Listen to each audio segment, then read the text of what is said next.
ഈ സമയം വരികയാണ്. സുരേഷ് ഗോപി കേന്ദ്രമന്ത്രിയാകുമെന്ന വിവരങ്ങൾ ദില്ലിയിൽ നിന്ന് വരുന്നു. കേന്ദ്ര നേതൃത്വത്തിൽ നിന്നും നിർദ്ദേശം ലഭിച്ചെന്ന സൂചനയാണ് ഈ ദിവസം പുറത്തുവരുന്നത്. NDA യോഗം ദില്ലിയിൽ ചേരുമ്പോൾ സുരേഷ് ഗോപി മൂന്നാം മോദി മന്ത്രിസഭയിൽ അംഗമാകുമെന്ന വളരെ പ്രധാനപ്പെട്ട വാർത്ത ഏഷ്യാനെറ്റ് ന്യൂസ് ബ്രേക്ക് ചെയ്യുകയാണ്.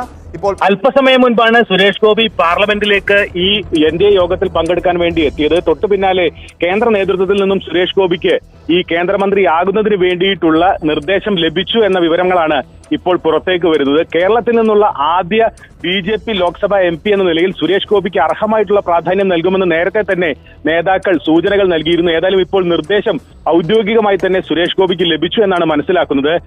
ഈ നരേന്ദ്രമോദി മന്ത്രിസഭ, അതായത് മൂന്നാം നരേന്ദ്രമോദി മന്ത്രിസഭയുടെ സത്യപ്രതിജ്ഞാ ചടങ്ങിൽ പ്രധാനപ്പെട്ട വകുപ്പുകൾ ചുമതലയിലുള്ളവർ സത്യപ്രതിജ്ഞ ചെയ്ത് മോദിക്കൊപ്പം അധികാരമേൽക്കുമെന്നാണ് നേരത്തെ നേതാക്കൾ അറിയിച്ചിട്ടുള്ളത്. അതുകൊണ്ട് തന്നെ പ്രധാനപ്പെട്ട ഒരു വകുപ്പ് തന്നെ സുരേഷ് ഗോപിക്ക് ലഭിക്കും. അന്ന് തന്നെ സുരേഷ് ഗോപിയും